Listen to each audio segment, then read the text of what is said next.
Hari ini kita akan berbicara mengenai sesuatu yang sifatnya umum dan ini adalah hal-hal yang sifatnya sehari-hari yang kita hadapi ya dalam hidup setiap kita. Nah, kita ini hidup dalam sebuah sistem atau budaya yang sekarang ini kita kenal dan kita hidupi, itu berasal dari segala hal yang ada di sekitar kita. Ya, budaya itu diciptakan oleh manusia. Saya selalu berkata, model itu baik atau tidak bukan ditentukan oleh kualitas barangnya. Kadang-kadang sesuatu yang baru ketika itu diperkenalkan, itu kelihatannya awalnya jelek, ya. Tapi ketika ada satu orang yang terkenal memakainya, maka tiba-tiba barang itu atau sepatu atau pakaian itu akan dipakai oleh banyak orang. Padahal tadinya jelek banget. Tapi karena ada orang yang menjadi trendsetter istilahnya, membuat sebuah tren dan menciptakan sebuah tren. Ya, contohnya misalnya ada Justin Bieber atau siapakah yang mengenakan sebuah pakaian yang waktu kita lihat awal pertama aneh, maka orang-orang akan mengikuti. Nah, itu namanya budaya. Jadi budaya itu diciptakan oleh manusia. Jadi sebenarnya di dalam budaya kita ini atau di dalam hidup kita sehari-hari, kita nggak bisa berkata bahwa ini bagus, ini tidak bagus. Ya, kalau misalnya kalian memakai atau kalian model rambut kalian sekarang bagus, 10 tahun ke depan mungkin rambut kalian tuh jadul, ya, karena dianggap tidak relevan di zaman 10 tahun ke depan. Jadi apa yang bagus hari ini belum tentu bagus di waktu yang akan datang. Jadi siapa yang menentukan? Manusia. Ya, jadi sekali lagi ini juga membuat kita mengerti supaya kita tidak terlalu mengambil pusing dengan tren yang sedang berkembang hari-hari ini. Ya, kadang-kadang kan anak remaja gitu, waduh, pakai ini rambut model rambut ini, ya, apa cowok-cowok misalnya dibotakin sampingnya, bikin garis di sini. Ya kalau bagus nggak apa-apa, tapi jangan memaksakan diri untuk mencontoh apa yang dilakukan oleh orang lain. Karena baik atau tidaknya sesuatu yang terjadi di sekeliling kita itu standarnya manusia. Dan itu akan selalu berubah-ubah. Makanya orang yang berusaha untuk mengikuti tren atau budaya yang baru biasanya mereka akan habis dan bingung sendiri untuk mengikuti perkembangannya. Contoh misalnya, ada orang yang ingin mengikuti tren handphone. Setiap kali ada handphone dengan teknologi terbaru terupdate, dia akan beli dan pakai supaya dia dilihat eksis dan dilihat sebagai orang yang mengikuti perkembangan zaman. Nah, kalau mau ngikutin perkembangan handphone, percayalah setiap tahun kita akan pusing dilihat dengan teknologi terbaru yang diciptakan oleh manusia. Nanti belum lama kalian pakai handphone satu, kalian akan pakai handphone keluar handphone yang terbaru dengan teknologi yang terbaru. Ya, lama-kelamaan kita akan digilas dan diperbudak dengan yang namanya model atau budaya. Jadi model atau budaya itu diciptakan oleh manusia. Diciptakan oleh orang-orang yang menguasai yang namanya media. Ya, nah media ini penting banget. Jadi kadang-kadang ada hal yang tabu, yang tidak bagus kita lihat, tapi ketika media berkali-kali menampilkan itu dan memakai orang-orang tertentu yang memiliki pengaruh untuk menggunakan produk itu, lama-lama dari tidak bagus kita lihat jadi bagus. Benar nggak? Memang keadaannya seperti itu. Nah, inilah budaya yang sedang hari-hari ini terjadi sekeliling kita. Nah, hari ini saya akan berbicara mengenai yang namanya kebiasaan atau hobi yang seringkali juga berasal dari budaya atau keadaan yang terjadi sekeliling kita. Kita nggak usah baca di kitab Efesus pasal yang ke-6 dikatakan bahwa di dalam sistem pemerintahan alam roh ada yang namanya roh-roh jahat dan penguasa di udara. Ya, iblis itu disebut sebagai penguasa, penghulu yang menguasai alam roh jagat raya ini. Jadi yang namanya atmosfer alam roh secara umum yang ada di sekeliling kita ini dikuasai oleh kuasa kegelapan. Hati manusia dan pikiran manusia juga seringkali dikendalikan oleh roh tersebut. Bahkan apa yang ada di udara ini termasuk teknologi, internet dan lain sebagainya, karena dia letaknya di udara, itu juga pasti dikuasai oleh penguasa di udara. Siapa itu? Itulah iblis atau si jahat. Dan tanpa kita sadari, itu yang mempengaruhi dan merusak hidup orang-orang percaya hari-hari ini. Nah, saya mau nanti, ya ini kalau memang Tuhan izinkan, saya masih belum mempelajari sebenarnya, tapi saya memang ini jadi pergumulan saya di hari-hari ini. Kita harus menciptakan sebuah budaya yang baru. Ya, ada istilah dalam sebuah gereja ministry beberapa waktu yang lalu, saya suka istilahnya Jesus culture. Budaya Kristus. Jadi bukan budaya dunia ini. Nah, itu yang harusnya ada dalam hidup kita. Ya, jadi etika, tata kerama, sopan santun, cara berpakaian, termasuk tingkah laku cara hidup kita, bukan lagi berdasarkan baik atau tidak menurut kata orang. Tapi kembali menurut kata firman Tuhan. Apa yang baik menurut manusia, belum tentu baik menurut kata firman Tuhan. Nah, ini yang kita mau hari-hari ini perangi dan kita mau tundukkan. Karena budaya itu yang mengendalikan siapa? Kuasa kegelapan. Percayalah, budaya yang mengendalikan kuasa kegelapan melalui media dan internet. Satu handphone yang ada di tangan kita ini bisa mempengaruhi banyak hal dalam hidup kita. Ya, handphone yang ada di tangan kalian itu mempengaruhi banyak hal dalam hidup kalian. Inilah seringkali menjadi akses pintu gerbang dari si jahat menghancurkan, mempengaruhi, mencekokin, memasukkan benih-benih jahat dalam hidup kita. Ada banyak kejahatan, ada banyak dosa yang dilahirkan dari kebiasaan yang kita lakukan dengan handphone. Makanya kita harus berhati-hati menggunakannya. Saya nggak bilang ini jahat, bukan ini yang jahat. Handphone ini nggak jahat, tapi orang yang menggunakannya yang salah dan menyebabkan ini menjadi alat yang jahat. Uang itu nggak jahat, tapi cinta akan uang adalah akar segala kejahatan. Tergantung siapa, di tangan siapa ini, di tangan orang. Uang itu kalau dijatuh di tangan orang yang cinta akan uang, akan menjadi alatnya untuk melakukan apapun yang dia mau dalam keserakahannya.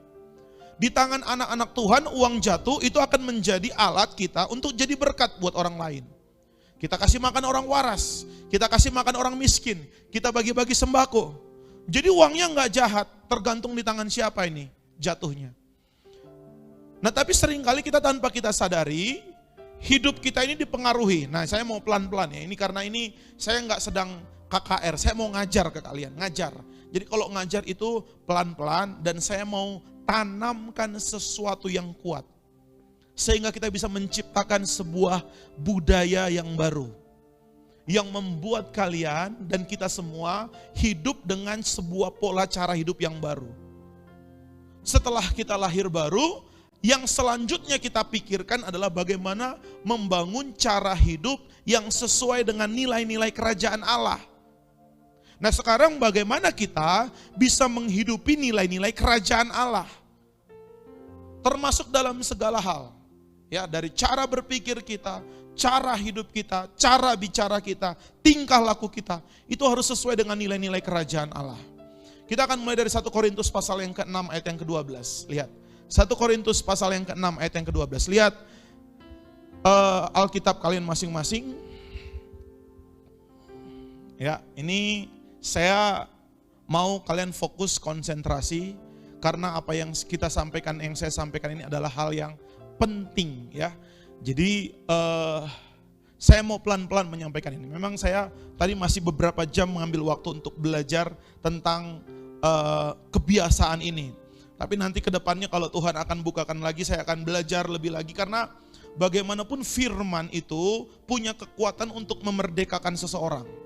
Ada banyak orang yang hidupnya terikat dengan apa yang dinamakan budaya zaman sekarang. Ya. Orang banyak terikat dengan perkembangan budaya yang sedang terjadi hari-hari ini. Nah, bagaimana cara melepaskannya? Salah satunya dengan firman. Firman Tuhan berkata, dan kamu akan mengerti kebenaran, dan kebenaran itu akan memerdekakan kamu. Jadi firman itu memerdekakan. Amin. Sekali lagi, firman itu memerdekakan. Kalau kita semakin tahu firman, maka kita akan dilepaskan, dimerdekakan dari semua hal yang mengikat kita. 1 Korintus 6 ayat yang ke-12. Segala sesuatu, baca sama-sama ya. 1 Korintus 6 ayat yang ke-12, 1, 2, 3. Segala sesuatu halal bagiku, tetapi bukan semuanya berguna. Segala sesuatu halal bagiku, tetapi aku tidak membiarkan diriku diperhamba oleh sesuatu apapun, oleh suatu apapun. Sekali lagi saya ulangin. Segala sesuatu halal, artinya diperbolehkan bagiku. Tetapi bukan semuanya berguna. Jadi segala sesuatu halal ini artinya perbuatan yang bukan dosa. Kalau dosa sudah pasti, jelas. Hukum Taurat, jangan membunuh, jangan mencuri, jangan berzina.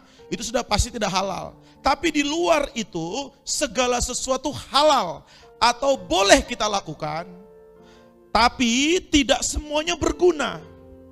Jadi yang pertama, untuk kita bisa menentukan mana yang boleh dan mana yang tidak boleh, atau mana yang harus kita lakukan dan mana yang tidak boleh kita lakukan, patokannya yang pertama adalah apakah ini berguna buat hidup kita atau tidak berguna.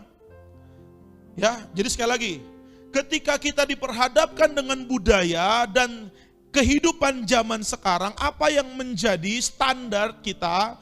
Apakah kita boleh melakukan ini atau tidak boleh melakukannya? Apakah kita wajib melakukan ini atau baik melakukan tindakan A atau tidak boleh melakukan tindakan A? Apa yang menjadi patokannya? Firman Tuhan berkata, standarnya adalah apakah ini berguna atau tidak berguna. Karena tidak semuanya berguna. Jadi kalau nggak berguna ngapain dilakukan?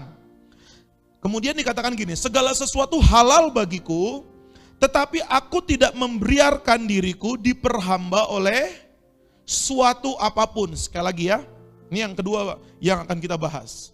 Segala sesuatu halal bagiku. Jadi semua hal itu bisa kita lakukan. Dengar lagu dunia halal enggak? Lagu yang umum. Dengar dangdut halal enggak? Kalian enggak berani bilang halal tapi kalian dengerin tiap hari. Hah? Jadi coba ini kita sepakat dulu, saya mau tanya dulu ini. Halal atau tidak? Halal ya. Nggak ada hukumnya kan? Ya, jangan engkau mendengar lagu Korea, kan nggak ada. Jangan membunuh, iya. Jangan berzina, iya. Jangan menginginkan milik orang lain, iya. Tapi jangan dengar lagu-lagu K-pop, nggak ada. Jadi halal atau tidak? Halal. Tapi gini, tetapi aku tidak membiarkan diriku diperhamba oleh suatu apapun juga. Jadi Rasul Paulus bilang gini, semuanya boleh, tapi aku tidak membiarkan diriku diperhamba oleh apapun juga. Nah kita bandingkan 1 Korintus 10 ayat yang ke-23. Ini lebih jelas ya. Ya. Segala sesuatu diperbolehkan. Benar, tetapi bukan segala sesuatu berguna. Segala sesuatu diperbolehkan. Benar, tetapi bukan segala sesuatu membangun. Main PUBG boleh enggak? Diperbolehkan tidak? Hah? Mobile Legend boleh enggak? Boleh lah, kenapa rupanya? Nonton Premier League boleh enggak? English Premier League? Boleh, wajib. Pasti boleh lah ya. Cewek-cewek apa sih hobinya biasa cewek-cewek? Hah? Masak-masak. Pakai skincare boleh nggak? Boleh, ya boleh lah ya. Tapi gini, tadi Rasul Paulus berkatakan, aku tidak membiarkan diriku diperhamba oleh sesuatu apapun. Main TikTok boleh nggak? Boleh, silakan. Tapi firman Tuhan ayat yang ke-23 bilang gini, tetapi bukan segala sesuatu membangun. Jadi kata kuncinya adalah berguna dan membangun. Kalau sesuatu itu tidak berguna dan tidak membangun, biasanya akan membuat kita diperhamba atau memperhamba orang yang melakukannya. Saya mau baca terjemahan dalam 1 Korintus 6 ayat yang ke-12, saya mau bacakan terjemahan dalam firman Allah yang hidup, Alkitab firman Allah yang hidup. Ini dengerin ya. Saya dapat berbuat sekehendak hati seandainya Kristus tidak mengatakan jangan. Jadi boleh melakukan apapun sekehendak hati kalau Kristus tidak mengatakan jangan. Tetapi beberapa hal tertentu tidak baik bagi saya. Sekalipun saya diperbolehkan, saya tidak akan melakukannya kalau saya merasa bahwa hal itu mungkin menguasai saya sehingga sukar bagi saya untuk melepaskannya.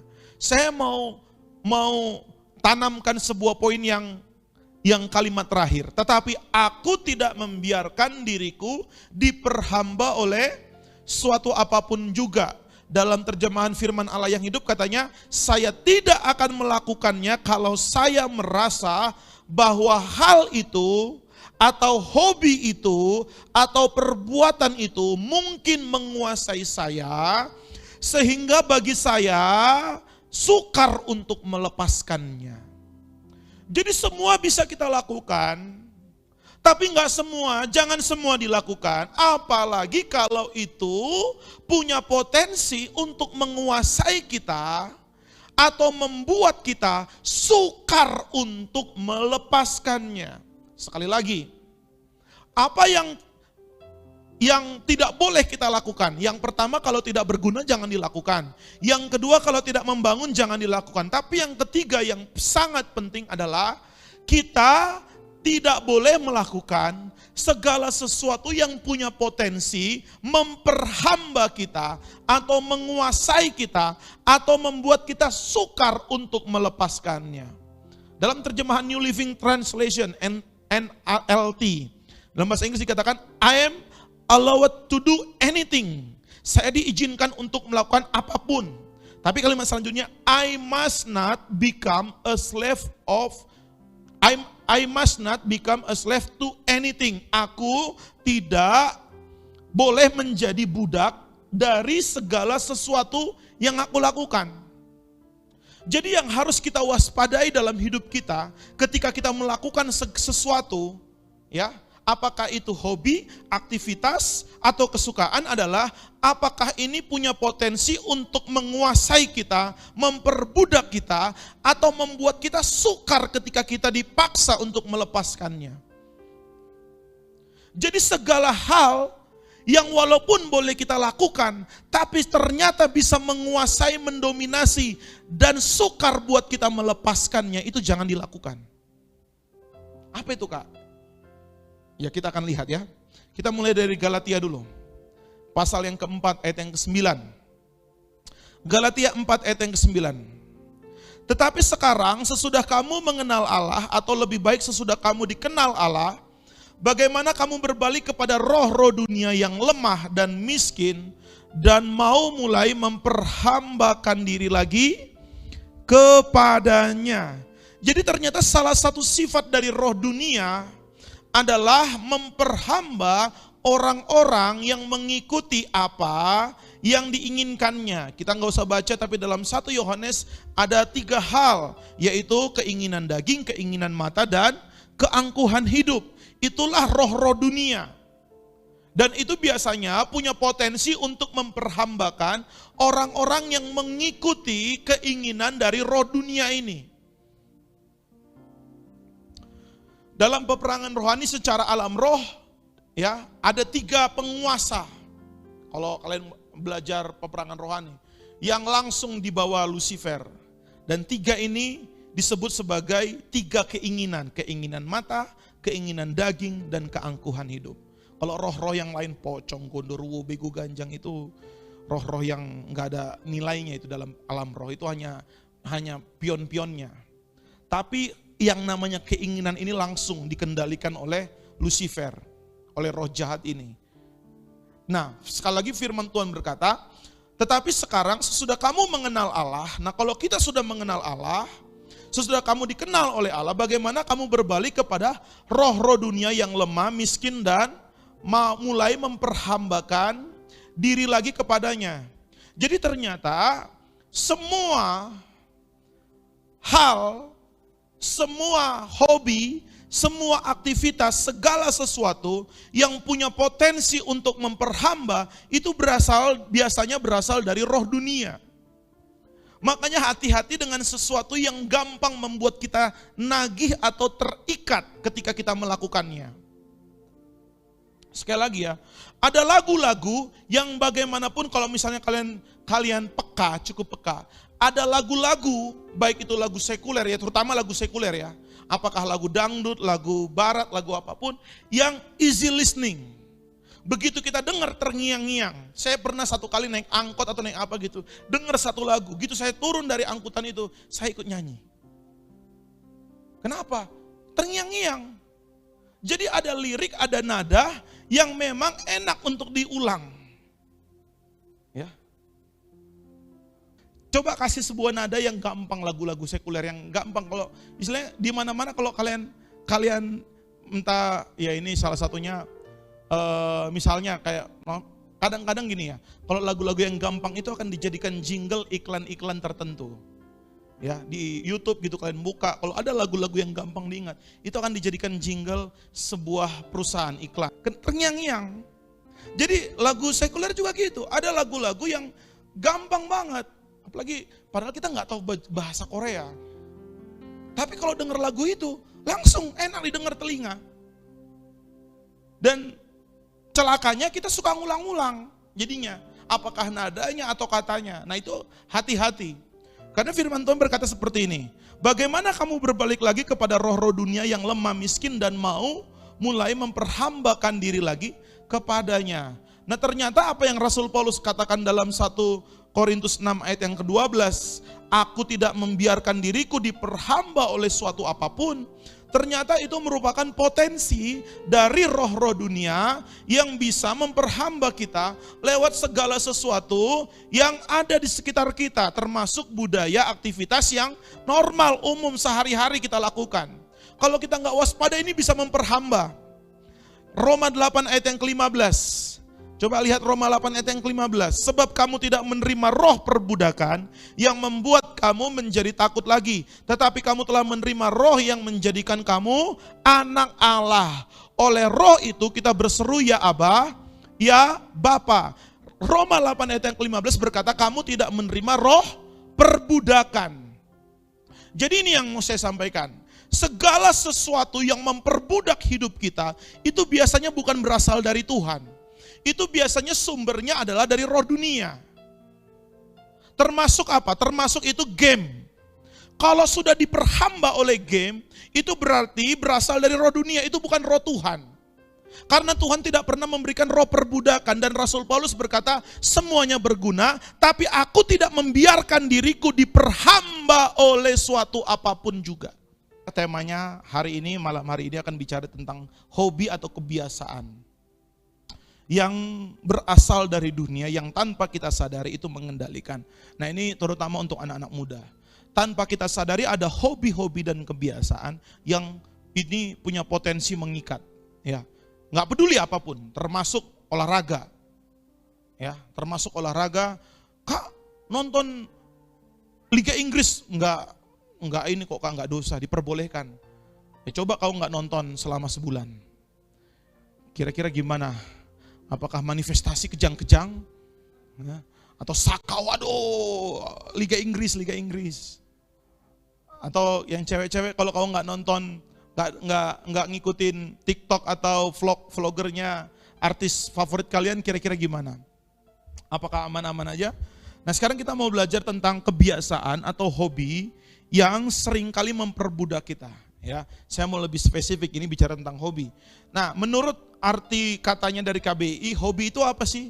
Hobi itu gini. Jadi hobi itu kan sebenarnya bicara tentang hal-hal yang seringkali kita lakukan. Tadi Rasul Paulus berkata, segala sesuatu boleh dilakukan, tapi aku tidak membiarkan diriku diperhamba oleh apapun juga. Nah, sekarang bicara tentang hobi yang seringkali inilah menjadi kontroversi. Ya, Kak, main game boleh enggak? Main game online boleh enggak? Terus nonton drakor boleh enggak? Main TikTok boleh enggak? Nonton vlog artis-artis boleh enggak? Pokoknya semualah. Nah sekarang bagaimana kita bisa mengerti hobi ini boleh atau tidak, kebiasaan ini boleh atau tidak. Nah kita akan belajar dulu arti kata hobi. Jadi kata hobi menurut Kamus Besar Bahasa Indonesia KBBI adalah kesenangan yang istimewa yang dilakukan pada waktu senggang. Atau ini juga bukanlah pekerjaan utama. Jadi dia lebih ke pekerjaan sampingan dan hanya dilakukan pada waktu senggang. Ya, jadi sekali lagi hobi adalah kesenangan yang dilakukan pada waktu senggang, pada waktu tidak ada kerjaan. Atau ini juga sesuatu yang disukai atau digemari. Nah, setiap kita ini punya kecenderungan hobi yang berbeda-beda untuk mengisi kesenggangan kita.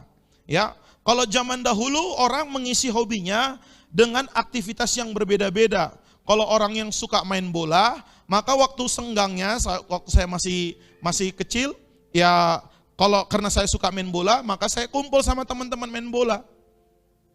Ada yang suka hobinya misalnya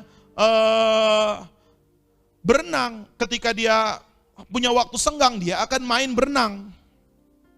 Ada yang hobinya misalnya main main boneka-bonekaan yang perempuan, maka waktu senggangnya dihabiskan dengan main boneka-bonekaan. Tapi ternyata apa yang terjadi dahulu berbeda dengan sekarang. Kalau dulu ya orang hobi bola, nonton main bola. Dan enggak setiap saat ada orang main bola.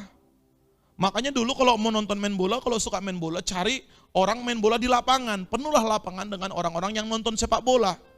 Ya kan? Sekarang orang nggak perlu ke lapangan buat nonton bola. Dengan handphone di tangan kita bisa nonton bola. Ya. Dulu kalau orang misalnya senang main, mau jadi tentara, main perang-perangan, maka main di pinggir, mungkin di pinggir sungai kah atau di kebun kah, main perang-perangan, lempar-lemparan. Saya dulu ingat ada permainan saya sama teman saya, bambu kecil, ya dibikin terus semacam bambu yang panjang seperti lidi itu, kemudian dibikin pelurunya itu dari dari bunganya pohon jambu air. Kalian tahu nggak permainan itu? Ya, kuncupnya jambu air itu dijadikan peluru. Jadi dimasukkan, didorong, ya, baru nanti sampai ke ujung, tapi nggak sampai keluar. Baru dari atasnya lagi dimasukkan lagi peluru yang sama. Jadi ada angin yang kedap udara di tengah-tengahnya itu akan menjadi daya dorong. Jadi ketika didorong itu, langsung meledak, gitu. Seru itu zaman dulu. Perang-perangannya pakai gitu. Sekarang kan enggak. Dengan handphone kan bisa main PUBG, main perang-perangan. Ya tembak orang nggak perlu lagi pakai tembak beneran. Ya pencet aja tombolnya, tembakin orang. Dulu orang mau main bola pun harus main bola. Sekarang kan enggak, main PS aja udah FIFA. Berapa sekarang? Dulu orang kan sehat ya, badannya fit. Anak-anak muda six pack karena kalau suka bola ya main bola di lapangan. Sekarang apa hobimu? Main bola. Di mana? Di kamar.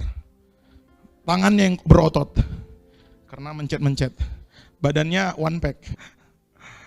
Ya kan dulu sekarang gitu ya. Dulu kan beda sama sekarang. Jadi sekarang dengan handphone di tangan, dulu orang kalau perempuan ini contohnya ya, kalau anak kecil kalau suka main boneka, ganti-ganti baju bonekanya, Barbie-nya dengan main.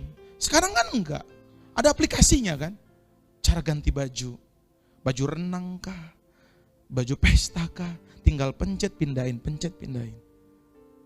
Udah. Enggak perlu lagi pakai boneka. Dulu kalau main Tamiya itu seru. Kami kalau di sekolah bawa dinamo, bawa ini, ngerakit sendiri. Nanti pulang-pulang kita rental sirkuit ya, rame-rame rental sirkuit. Ya, baterainya jago-jagoan, ini baterainya tahan sampai 5 menit, ini baterainya tahan sampai 10 menit. Ya kan, dicas. Oh, itu senang. Dinamonya ini dinamo dari Jepang, impor. Ya, jadi kita adu-aduan Tamiya. Padahal cuma gitu-gitu aja, ngeng, selesai. Tapi itu udah senang. Ya, kalau kan sekarang enggak kan. Dengan handphone di tangan, mau mobil apa? F1 ada. Nah, mau mesin apa? Ferrari, Lamborghini, tinggal pilih. Nah, sekali lagi, jadi hobi itu apakah semua boleh dilakukan enggak? Nah, jadi dari arti katanya kita belajar dulu, hobi itu adalah sesuatu yang dilakukan pada waktu senjang. Nah, jadi hal pertama yang harus kita waspadai dalam mengantisipasi bahaya hobi kita ini mengikat atau tidak adalah bagaimana kita meminimalisir waktu senggangnya.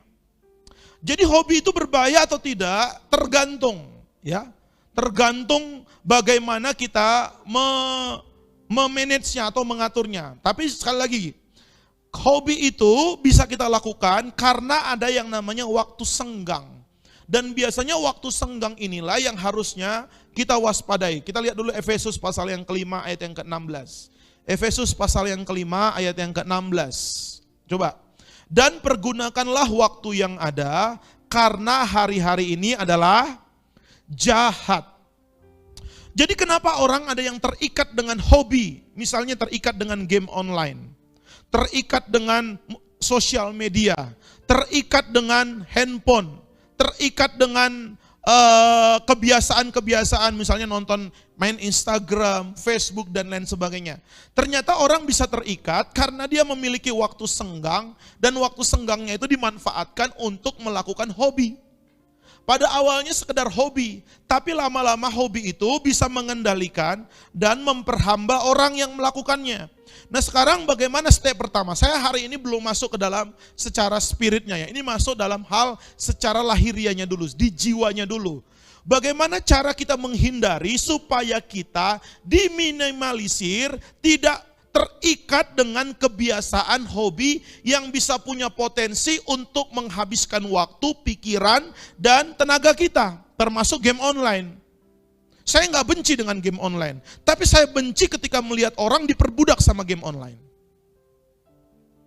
Sama seperti saya nggak benci dengan handphone, tapi saya benci ketika melihat orang dikendalikan oleh handphone. Saya nggak benci dengan sosial media, tapi ketika ada orang menghabiskan waktu berjam-jam, setengah hari, bahkan seharian hidupnya main sosmed, saya benci. Saya nggak benci dengan drakor. Tapi ketika ada orang nonton drakor seharian bahkan nggak tidur bersemalam-malaman gara-gara main drakor, nonton drakor, saya benci. Dan Tuhan pun pasti benci. Karena orang itu sedang diperhamba dan diperbudak oleh hobi. Jadi sesuatu yang boleh dilakukan, tapi karena kita nggak tahu potensinya ini bisa memperhamba kita, ini bisa jadi kerugian buat kita. Nah, sekarang bagaimana cara mengantisipasinya supaya kita jangan terikat? Kita harus ngerti dulu yang namanya hobi atau kesukaan itu hanya dilakukan oleh seseorang ketika orang punya waktu senggang. Kata kuncinya waktu senggang dulu. Kalau orang nggak punya waktu senggang, kemungkinan dia untuk terhindar dari kebiasaan yang mengikat hidupnya itu semakin kecil. Makanya sekali lagi Efesus 5 ayat yang ke-16, pergunakanlah waktu yang ada.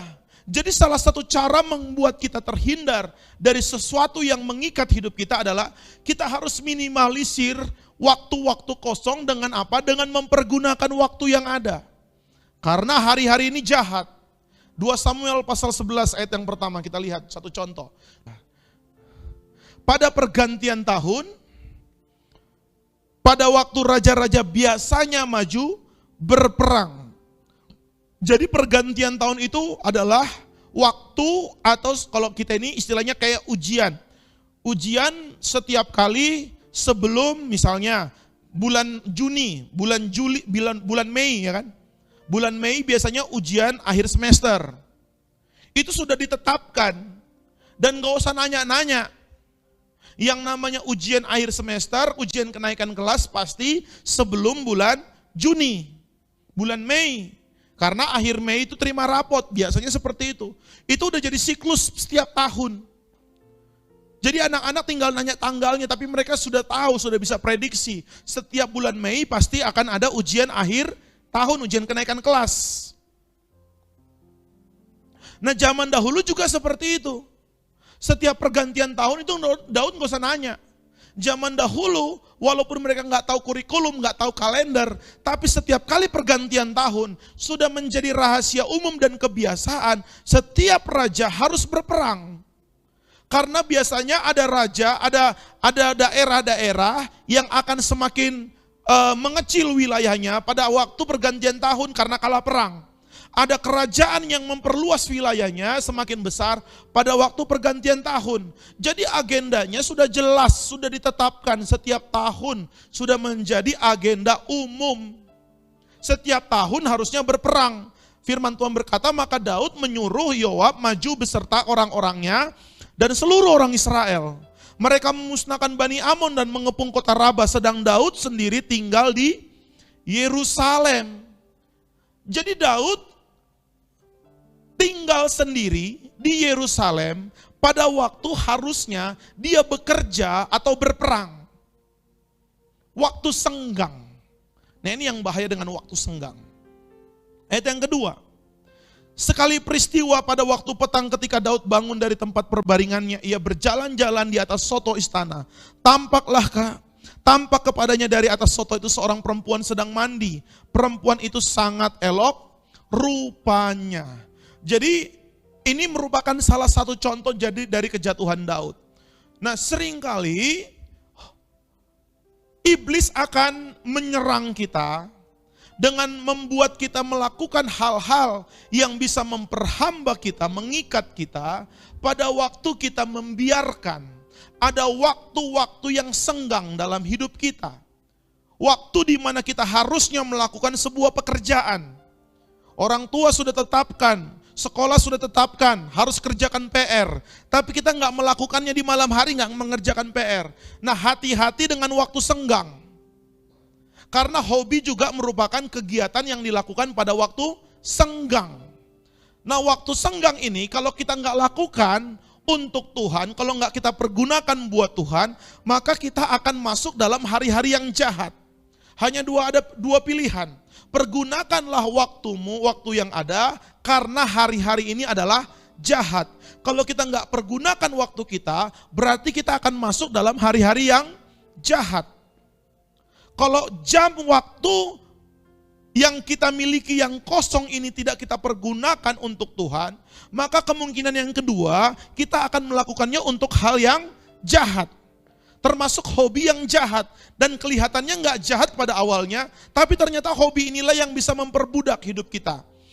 Kita maju pelan-pelan ya, supaya kita bisa menang dengan semua kebiasaan-kebiasaan, hobi-hobi yang punya potensi kecenderungan mengikat hidup kita. Ada banyak anak-anak muda hari-hari ini terikat hidupnya dan gak bisa maksimal buat Tuhan karena terikat dengan hobi kebiasaan yang kelihatannya tidak dosa, tapi punya potensi memperhamba, memperbudak, membuat kita terikat, membuat kita sukar untuk melepaskannya. Nah firman Tuhan berkata dalam Matius pasal 12 ayat yang ke-44. Matius 12 ayat yang ke-44. Lalu ia berkata, aku akan kembali ke rumah yang telah kutinggalkan itu. Maka pergilah ia dan mendapati rumah itu kosong, bersih, tersapu dan rapi, teratur. Dan ayat yang ke-45, lalu ia keluar dan mengajak 7 roh lain yang lebih jahat daripadanya. Dan mereka masuk dan berdiam ke situ. Kemana mereka masuk? Ke rumah yang kosong. Jadi rumah yang kosong, yang tidak diisi, itulah yang menjadi tempat si jahat atau roh jahat itu tinggal dan berdiam. Sekali lagi ya, ini kalian harus mendarat di pikiran dan hati kalian.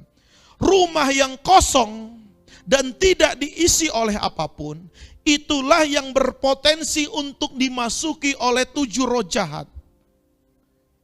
Rumah ini gambaran kehidupan. Dan kosong ini berbicara waktu juga. Ketika tidak ada aktivitas itu berarti kosong. Ketika senggang berarti kosong. Pada waktu ada space kosong aja dalam hidup kita, termasuk waktu kita biarkan kosong dan kita tidak melakukan apapun, istilahnya sekarang mager. Ya, familiar kan? Mager. Atau magabut, makan gaji buta. Atau apa lagi istilah sekarang? Lagi PW. Atau lagi santuy. Nah itulah istilah-istilah sekarang kan. Jadi istilah-istilah itu kelihatannya umum. Ya, umum ya dengan seperti itu. Lagi mager aku. Nantilah. Itu akan menciptakan space kosong dalam hidup kita. Dan space kosong inilah walaupun kecil tapi kosong, itulah yang akan dimasukkan oleh 7 roh jahat. Lewat apa? Lewat hobi. Karena hobi adalah sebuah aktivitas yang dilakukan pada waktu senggang. Percayalah, iblis gak akan buat kalian tiba-tiba jatuh dalam dosa. Dia akan buat kita dulu melakukan hal-hal yang terlihat seolah-olah boleh dan halal untuk dilakukan. Makanya Rasul Paulus berkata, apakah segala sesuatu halal dilakukan? Halal. Tapi tidak semuanya berguna. Segala sesuatu halal dan boleh dilakukan. Tapi aku tidak membiarkan diriku diperhamba oleh segala sesuatu. Kapan 7 roh jahat ini masuk dalam sebuah rumah ketika rumah itu dilihat kosong?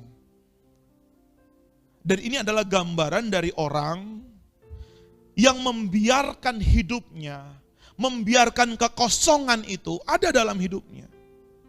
Makanya sekali lagi Efesus mengingatkan, pergunakanlah waktu yang ada. Jangan biarkan ada space kosong. Jangan biarkan ada waktu kosong. Jangan biarkan ada rumah yang kosong. Dan tidak diisi oleh apapun. Dan waktu kita biarkan ada waktu yang kosong, ada jam yang kosong, ada hidup yang kosong, maka akan datang 7 roh jahat dan mereka akan mempush dan menawarkan kita untuk melakukan hobi. Dan hobi ini disusupi, dikendalikan oleh roh-roh dunia yang punya potensi untuk memperbudak dan memperhamba orang yang melakukan hobi tersebut. Roh dunia ada di belakang setiap hobi yang mengikat hidup seseorang. Saya nggak percaya hanya sekedar permainan game yang menarik bisa mengikat hidup seseorang. Saya nggak percaya. Saya percaya ada rohnya. Saya percaya itu. Saya nggak percaya main bola bisa mengikat hidup seseorang. Saya percaya ada rohnya. Oh enggak ada rohnya. Percayalah. Enggak, di dunia ini tidak ada satupun yang bisa booming dan go internasional luar biasa kalau bukan ada roh di belakang yang mengendalikan. Coba sekali lagi, siapa penguasa dunia ini? Si jahat kan?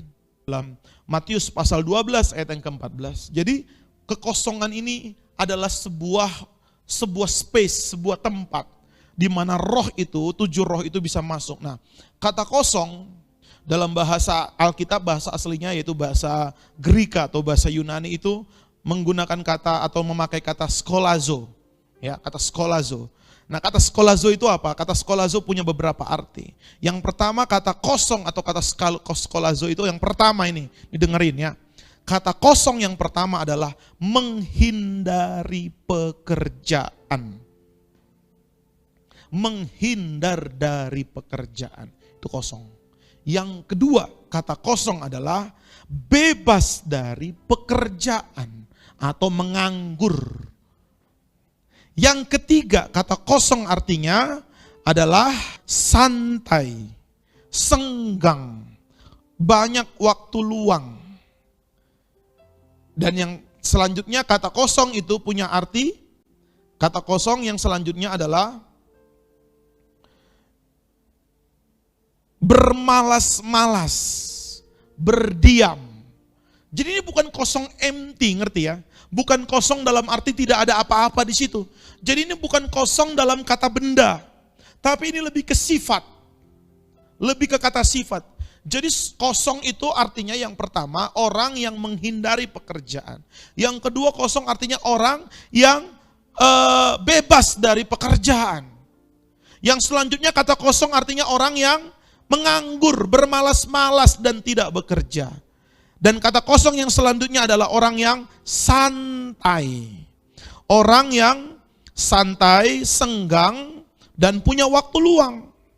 Kemudian yang terakhir kata kosong artinya orang yang take a holiday, yang berlibur santai, yang butuh vitamin C katanya, butuh liburan, kurang piknik, istilah sekarang, kurang piknik, kurang liburan. Sebenarnya istilah-istilahnya umum ya. Jadi ternyata istilah-istilah sehari-hari itu kadang-kadang tanpa kita sadari itu membuat kita, padahal kita sebenarnya nggak butuh piknik, tapi kan istilah itu membuat kita, iya ya saya kurang piknik. Siapa bilang manusia zaman dulu nggak ada piknik-piknik? Abraham nggak ada piknik, maka Abraham mempersiapkan piknik dengan Sarah dan Ishak. Mereka membawa makanan bontot untuk piknik ke atas gunung. Nggak ada ceritanya. Satu-satunya saya baca ayat, murid-murid mancing lagi setelah 3,5 tahun, setelah Yesus mati, bangkit, dan mereka nggak ketemu. Baru Petrus berkata, aku mau mancing lagi, karena dia bingung mau ngapain, karena nggak ketemu Yesus selama 40 hari. Cuman itu, saya lihat setelah murid-murid meninggalkan hobinya atau pekerjaan mereka mancing. Saya, ini menarik ya, saya jadi mikir, manusia butuh liburan atau enggak sih? Sungguhnya. Hah? Kalian butuh libur enggak atau enggak sih? Butuh piknik. Siapa yang merasa dirinya butuh piknik? Siapa yang merasa kurang piknik? Angkat tangan. Ya, angkat tangan dong. Yang merasa kurang piknik. Aku kurang piknik. Butuh piknik. Enggak ada. Ya, enggak ada ya. Ya udahlah. Puji Tuhan lah kalau enggak butuh piknik ya. Jadi ternyata kata kosong ini bahaya, makanya jangan hindari kerjaan. Ini kata kosong ini ternyata sangat identik dengan orang-orang yang suka menghindari kerjaan. Yang suka meninggalkan pekerjaan. Jadi kemalasan dengan kejatuhan itu 11-12.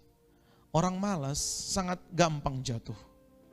Orang yang suka leha-leha, kosong-kosong waktunya dan bersantai-santai dan memberikan waktu piknik buat dirinya sendiri, itu biasanya kesempatan buat 7 roh jahat masuk dalam hidup orang itu.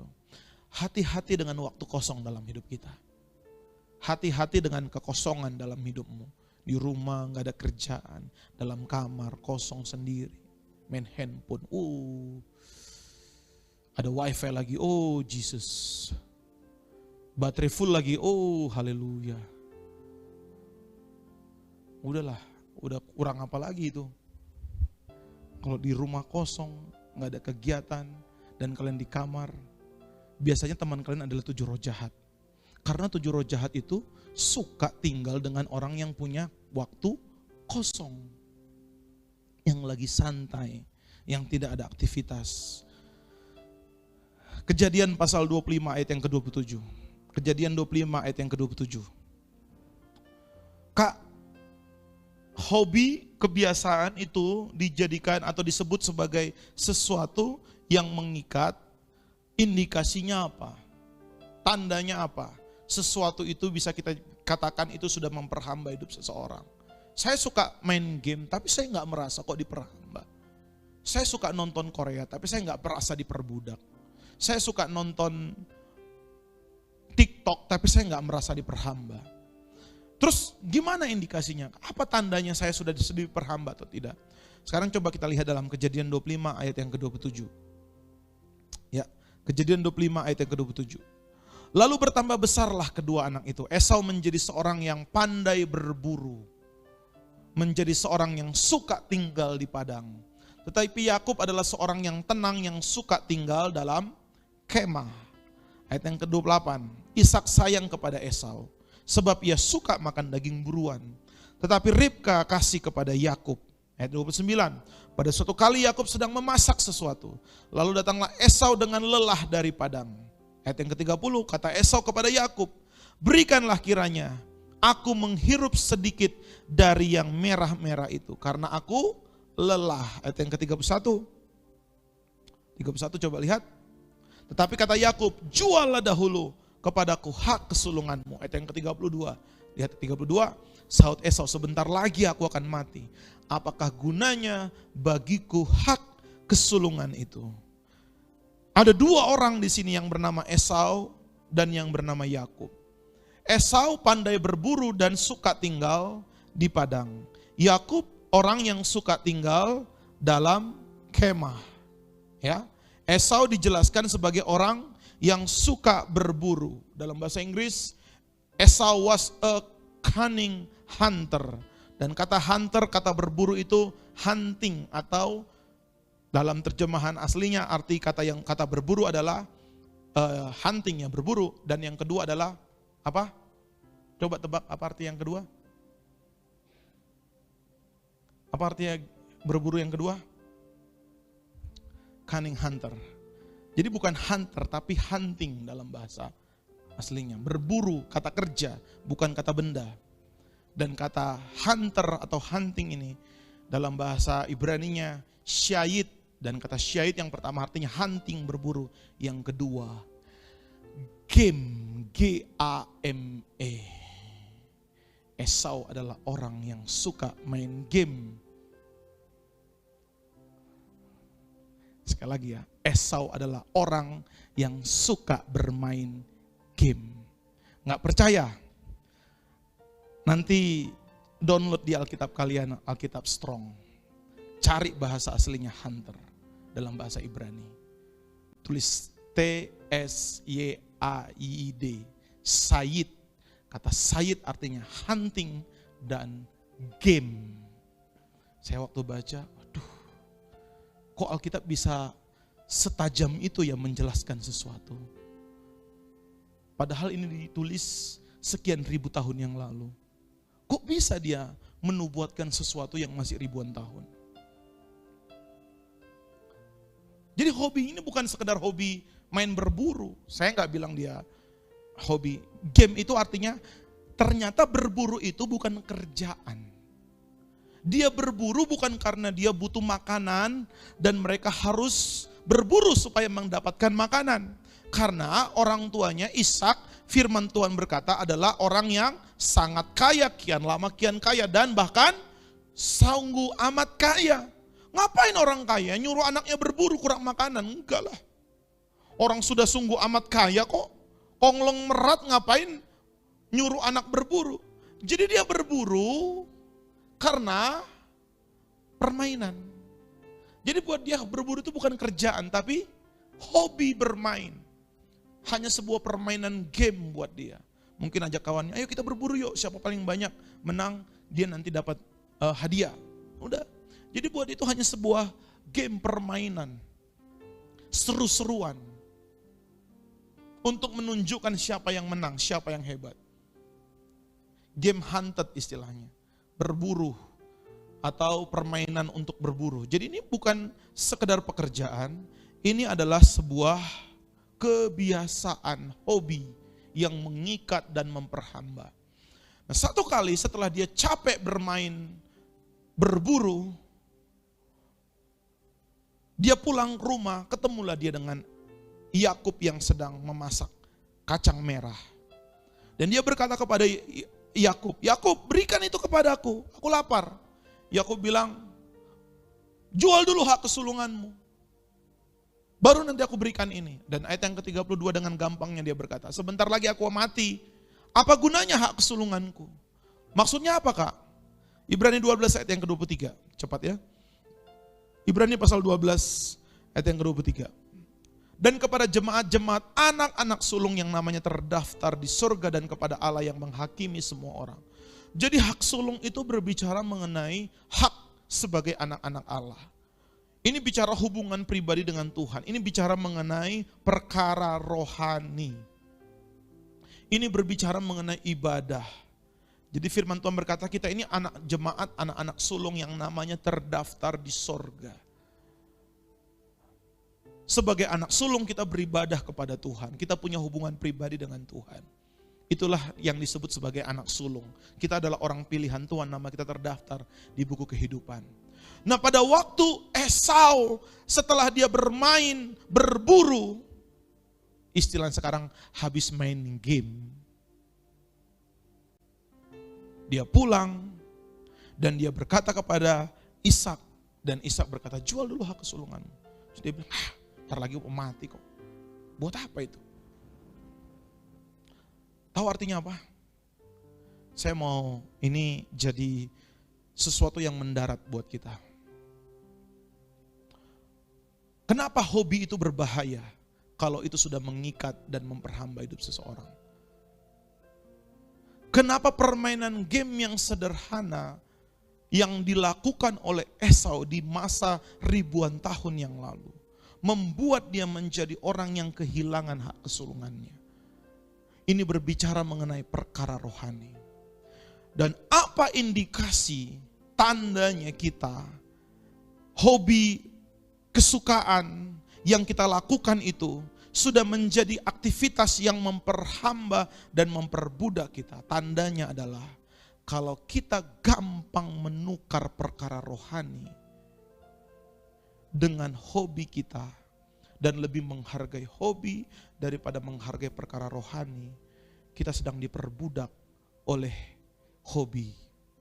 Kalau ada orang bisa main game atau nonton TikTok, nonton drakor 3 jam, 4 jam setiap hari, sementara baca Alkitab 1 pasal pun tidak ada, engkau sedang diperbudak oleh hobi. Karena engkau menukar hak kesulunganmu dengan kesukaanmu. Dan itu kesukaanmu membuat engkau kehabisan waktu dan rela menukar hak kesulunganmu. Ke gereja tidak datang karena waktu sudah habis, tenaga sudah habis untuk main game, nonton drakor. Kenapa enggak ikut latihan? Lupa, capek. Tanpa kita sadari, semua hobi kita yang membuat kita bisa meninggalkan hubungan pribadi kita dengan Tuhan, itu adalah indikasi tanda hobi itu sudah memperhamba kita. Saya sampaikan ini bukan karena saya benci dengan orang-orang yang terikat dengan hobinya. Saya enggak benci, saya mengasihi. Saya benci dengan rohnya. Karena roh itu sudah mematikan banyak potensi panggilan hidup anak-anak muda. Dan tanpa kita sadari, roh dunia itu banyak memperbudak, memperhamba dengan 7 roh jahat itu, memperhamba orang-orang yang memiliki waktu kosong dalam hidupnya. Apa yang terjadi dengan Esau? Ibrani 12 ayat yang ke-16. Ibrani 12 ayat yang ke-16. Ini yang terjadi dengan Esau, orang-orang yang membiarkan hobinya, yang membiarkan kebiasaannya itu mengikat hidupnya. Ibrani 12 ayat yang ke-16. Janganlah ada orang yang menjadi cabul. Kok cabul? Apa hubungannya main game dengan cabul? Apa hubungannya berburu dengan cabul? Loh, dosanya Esau bukan dosa percabulan kan? Benar gak sih? Dosa Esau bukan seperti dosa Daud berzina. Enggak. Itu bukan perzinahan. Tapi ternyata disebutkan janganlah ada orang yang mempunyai menjadi cabul atau mempunyai nafsu rendah. Saya baca ini saya langsung Tuhan ngeri ya. Nafsu rendah. Jadi kalau kita bisa mengorbankan saat teduh baca Alkitab gara-gara nonton drakor, nonton bola, nonton apapun, kalian bisa korbankan ibadah. Nafsu rendah, cabul di hadapan Tuhan. Ngeri ya. Tuhan kalau udah bicara itu belak-belakan. Saya enggak anti dengan kebiasaan-kebiasaan anak-anak muda. Saya enggak anti dengan kesenangan-kesenangan. Kalian mau nonton bola, mau main futsal, silakan. Tapi jangan sampai jadi cabul di hadapan Tuhan gara-gara rela menukar waktu ibadah perkara rohani dengan aktivitas hobi yang menyenangkan. Karena di hadapan Tuhan apa yang dilakukan oleh Esau itu adalah nafsu cabul atau nafsu rendah yang menjual hak kesulungannya untuk sepiring makanan. Ayat yang 17, sebab kamu tahu bahwa kemudian ketika ia hendak menerima berkat itu, ia ditolak. Sebab ia tidak beroleh kesempatan untuk memperbaiki kesalahannya. sekalipun ia mencarinya dengan mencucurkan air mata. Nangis, merengek-rengek. Tapi kesempatan sudah ditutup. Karena dia sudah menukar hak kesulungan dengan hobi kenikmatan dunia yang dia nikmati. Malam ini saya berbicara mengenai sesuatu yang sehari-hari. Tapi saya rindu kita ini gak cuma jadi orang yang sekedar beribadah kepada Tuhan. Ada banyak yang tanpa kita sadari hari-hari ini, roh dunia itu memperhamba hidup kita. Jujur, saya sendiri berperang dan melawan itu dalam hidup saya. Saya sengaja kok matikan semua aplikasi Facebook, Instagram dari handphone saya. Bahkan di Google Chrome saya hapus itu. Google Chrome kan masih buka Facebook ya. Bisa kan? Masih bisa buka Instagram. Saya hapus itu semuanya ikonnya dari Google Chrome saya. Termasuk di tab saya hapus. Saya buang. Karena merusak dan menghabiskan waktu senggang saya. Dan ini seringkali menjadi celah 7 roh jahat itu. Menarik kita jatuh dalam dosa. Saya melakukan itu. Bahkan sampai hari saya senang gak melakukan. Saya senang. Kali dia tahu. Saya senang nonton. Ini kalau ini cowok-cowok tahu ya. Saya tuh senang nonton UFC. Jadi kadang-kadang orang nggak harus kuat bisa menang. Dengan jurus kuncian itu bisa mengalahkan orang yang kuat. Jadi saya suka nonton UFC. Jadi saya tahu itu Theodorus Ginting, saya tahu. Siapa lagi? Ahong, ya tahu saya. Itu yang Indonesia lokal punya. Kalau yang luar negeri, saya tahu. John Jones saya tahu. Siapa lagi? Khabib Nurmagomedov saya tahu. Saya hafal bahkan.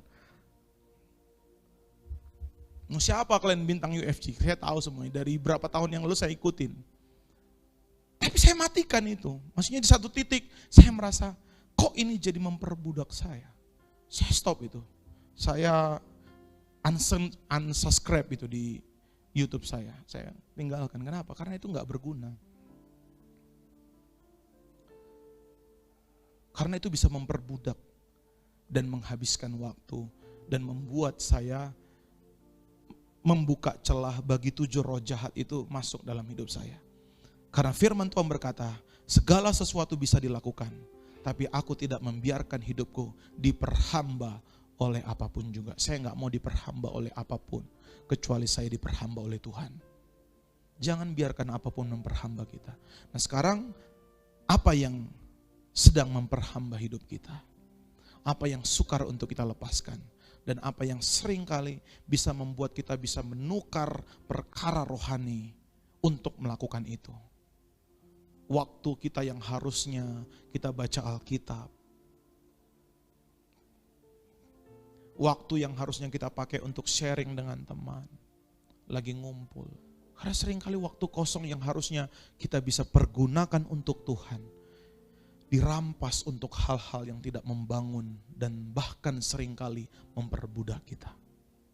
Saya rindu ini anak youth semua merdeka dari semua hobi yang memperbudak kita. Kita gak akan bisa melangkah lebih jauh dengan Tuhan selama ada ikatan yang berasal dari roh dunia yang menarik kita. Gak akan bisa. Roh Mesir itu akan berusaha menarik kita mundur terus ke belakang. Roh Mesir itu akan berusaha roh dunia itu akan berusaha untuk membuat kita gak bisa beribadah kepada Tuhan.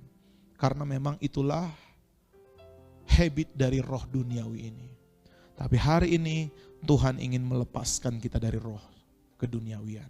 Ya, nanti kapan waktunya saya akan belajar lagi dan saya gak tahu lah. Karena ini sesuatu yang memang harus diperangi terus menerus. Roh dunia ini. Termasuk doa saya sebelum akhir tahun 2021, anak youth dan anak sekolah minggu bebas dari game online. Saya dendam dengan semua hal-hal yang mematikan dan membunuh karakter kerohanian banyak anak-anak muda. Dari game online kah, dari TikTok kah, dari apalah drakor. Saya berdoa biar tahun ini kita merdeka dari semuanya itu.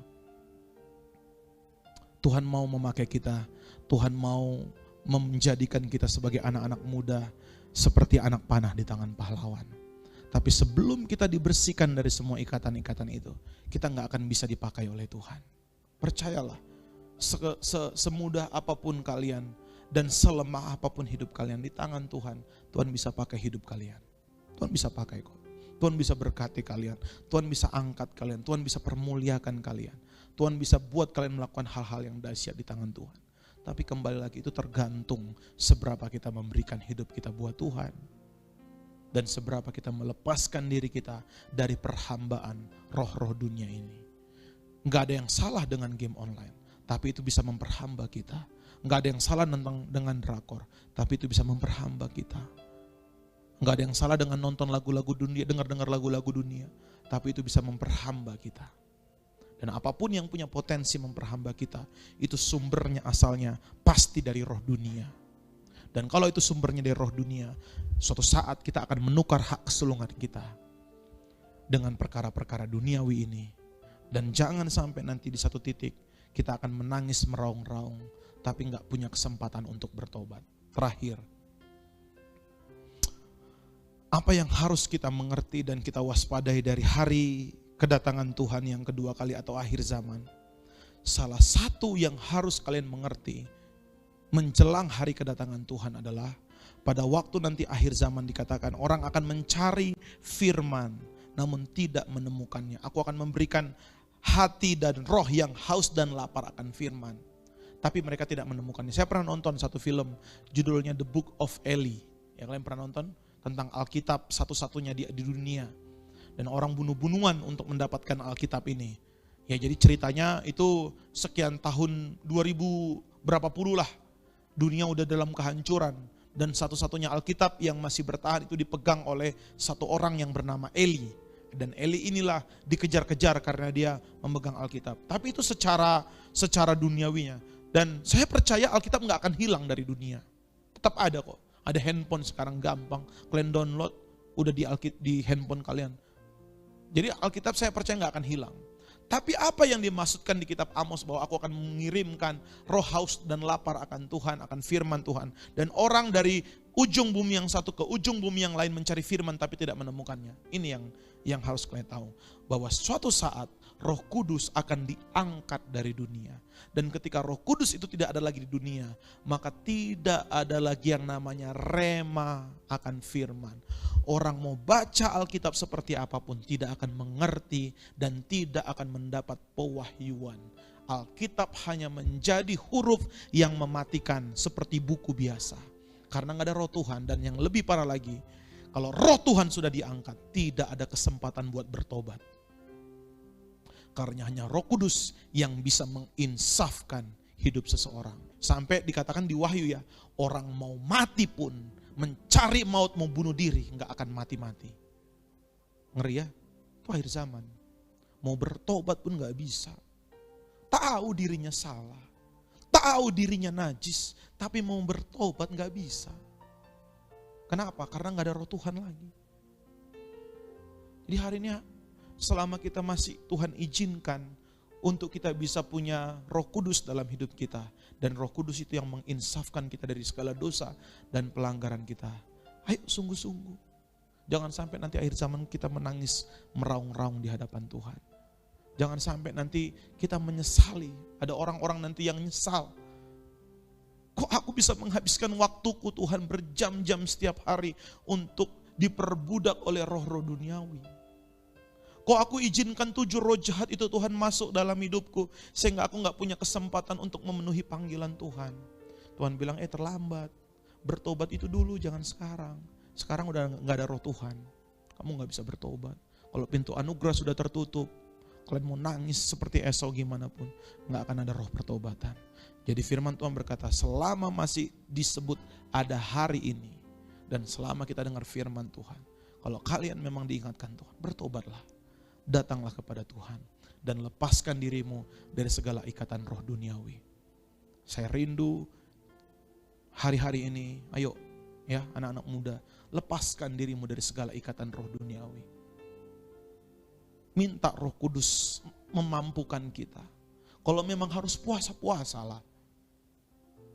Saya juga sampai sekarang saya berusaha memotong. Saya masih puasa sampai hari ini. Bahkan setiap hari saya puasa. Karena saya tahu ada banyak hal yang harus saya potong dalam diri saya. Roh dunia itu harus diputuskan, dibuang. Semua hobi, kebiasaan yang menjauhkan kita dari hadirat Tuhan harus dibuang. Saya nggak mau jadi Esau. Saya berdoa kalian pun jangan jadi Esau. Jangan jadi cabul di hadapan Tuhan. Main game kelihatannya biasa, nonton drakor kelihatannya biasa. Tapi di mata Tuhan itu cabul, najis, kotor, rendah nafsunya. Dan itu melukai hati Tuhan. Kita menikmatinya, tapi Tuhan bersedih dan berbalik dari hidup kita. Apa gunanya kalian menikmati sesuatu, tapi kita ditolak oleh Tuhan? Saya berdoa biar firman Tuhan ini masuk dalam hidup kita. Amin.